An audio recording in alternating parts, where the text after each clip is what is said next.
Hello grapplers and welcome to a new video. The beta of Virtua Fighter 5 Revo ended a few days ago at this point of recording, 4 days ago. During Monday I had the time to play with Go Hinogami a little bit, so I wanna be showing fights, the actual fights, what I talk, and give you my impressions of the game so far. I haven't played Virtua Fighter in like a long time at this point. It's a franchise that definitely is part of the fighting game community, and it's coming back. Well, to be honest, it's a very... if you come from other fighting games, this is gonna be a very interesting one. Because the game is technically both fast and slow. That sounds very strange. Consider this game fast in the sense of how you move around the arena. You're gonna be mostly dashing, backdashing, crouch dashing, jumping back, rarely jumping forwards I guess, but you can do it also. Walking actually opens you up to pressure. And it is slow in the sense that the moves have a lot of momentum. They have weight to every single one. And from what I found, just by playing the game with Go, this might change with other characters. It seems like your fastest move is 12 frames, which, if that's the case, is slower than Tekken. Well, outside of moves like Yoshi's Flash. The other thing you have to consider in this game is how throws work. Before that, we have 3 buttons: punch, kick, and grab. If you press P and G, you're gonna get the regular grabs, and you can combine that with forward on back, and you need to break those grabs accordingly. If the opponent goes for a forward throw, you have to press your forward in the sense of your character. Or at least that's how I understood it. And the same thing applies to back throws. You also have special throws, the command grabs basically, and you press the corresponding sequence of direction, the final direction basically of the move. For example, if you do a half circle forward, PNG for the command grab, the opponent has to do, instead of the whole half circle forward, they just press forward and the 2 buttons in order to correlate the direction of your throw with how they take it. That takes a little bit of time to learn how to break the throws. In fact, you'll see that most people will tell you that this game is very strong in terms of throws, and I felt that was the case. You do have a throw for almost everything, and you do obviously use the 3 buttons in different ways. You have buttons with G and P, G and K, P and K. You use all your buttons. In terms of directions, this game is also very unique. You have some really old school moves like back forward, back down forward, and some other weird sequences. Some in the case of Go, if you press P, K, and G, you get 1 attack, and if you want the follow-up, you need to press back, down, forward, P and K, and then forward P or back P, which in terms makes the entire sequence seems complicated when I say it out loud. It's not that the case.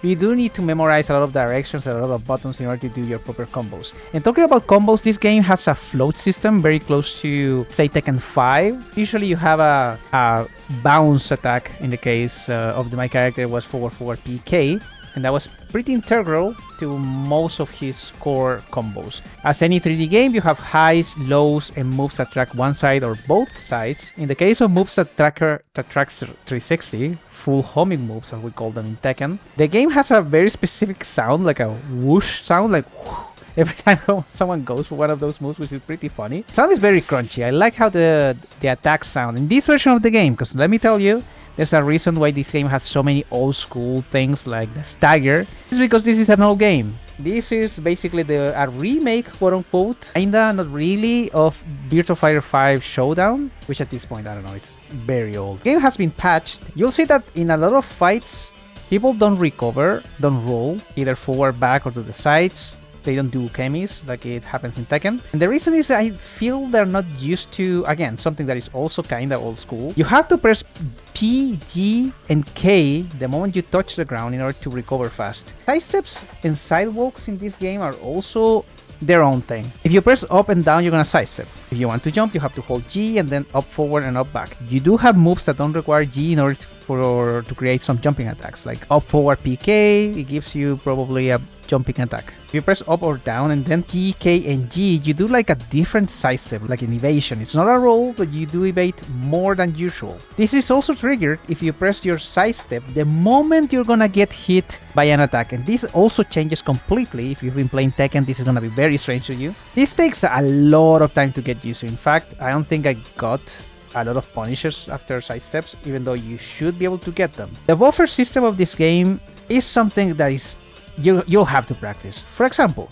Go has a move that is back forward P. It's a 12 framer, normal hit launcher, safe. If you do a backdash and then you press forward, you're gonna cancel the backdash with the back forward because the game registers the back of the backdash, back, and takes into consideration that back in order to get the forward P and that move specifically. You might need to get used to waiting to get into neutral or press up and down to reaccommodate so the buffer system doesn't interrupt whatever you're trying to do. Like if you want to get a proper P, which is, you're gonna see a lot of Ps and a lot of down Ps, and the way you do that is by, well, crouching with G, you hold down and you crouch. So for example, if you do a backdash, you can cancel that with a down P, but you have to get used to the motions because there are some things like back, down, forward moves, and in that case you need to get used to how weird the timing is. Also, this game has ground throws, and you'll see that since a lot of people weren't teching, I was just going crazy with the ground throws. Also, the animations of the throws are amazing. The down P, it has a lot of recovery, even though it doesn't look like it. It also doesn't have range.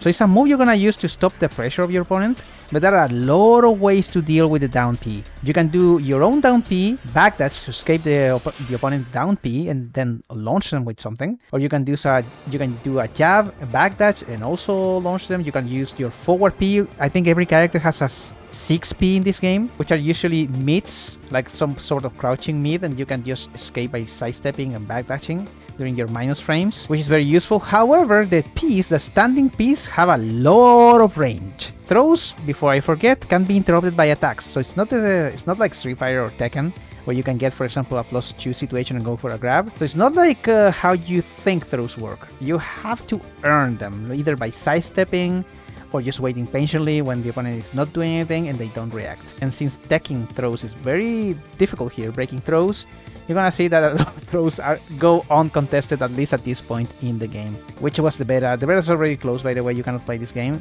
till the 27th. It's a game with a lot of different minutiae. You have to play this game a lot to get used to it. And now the big question before I forget to, is this game fun? Yes, it is. It's also its own thing. If you think this game is Soul Calibur or Tekken, or even Street Fighter EX, just to name another 3D game, or even maybe another one like, I don't know, Maze the Dark Age. This is a completely different game. The way you play your rock, paper, scissors is very different. There's a lot of waiting, a lot of striking with just punches, and it looks kinda ugly, to be honest, when you when you watch people. Even at the highest level of play, it looks kinda ugly compared to other fighting games. It's not very flashy, which is something I'm sure in Virtua Fighter 6 they're gonna correct. But it's still a pretty fun game. If you like fighting games, you're gonna enjoy this one. Now, what's the thing if you don't like fighting games, or you're trying to get your first fighting game? Is this the game for you? And to be honest, I'm not sure. This is a fighting game for fighting game aficionados. This game is gonna take you a long time to master. From what I saw just by watching on YouTube, there aren't that many resources for individual characters, and well, there are some really good YouTube channels like Eileen has a really fantastic YouTube channel I'm gonna put in the description below, but otherwise there aren't that many updated resources, at least on YouTube. So this is gonna take a while for people to develop the game, if there's enough interest. And talking about interest, that's something I also curious about. Sure, with the announcement of the Virtua Fighter 6 in the Video Game Awards, it would seem like everyone wants to play Virtua Fighter. And let me tell you, I was there when this game released, and not a lot of people were interested in playing this one. So I'm happy the game is receiving a port for Steam with the Revo version, but I'm not necessarily 100% sure that a lot of people are gonna play it. This is not a pick up and play kind of game. I'm gonna play Wolf at some point, but I do like this guy because Go for me is like a mix of Gorodaimon and Dragunov. And that just speaks to me. I don't know if this character is good or not, but that's more or less my experience with Virtua Fighter. Remember, the game releases on the 27th, which is, let me see, next Friday. If you really want to see Virtua Fighter content over here, let me know. If you like anything that is happening over here, please subscribe. That really helps. Hydrate, keep playing your grapplers, and I'll see you in the next one. Bye bye.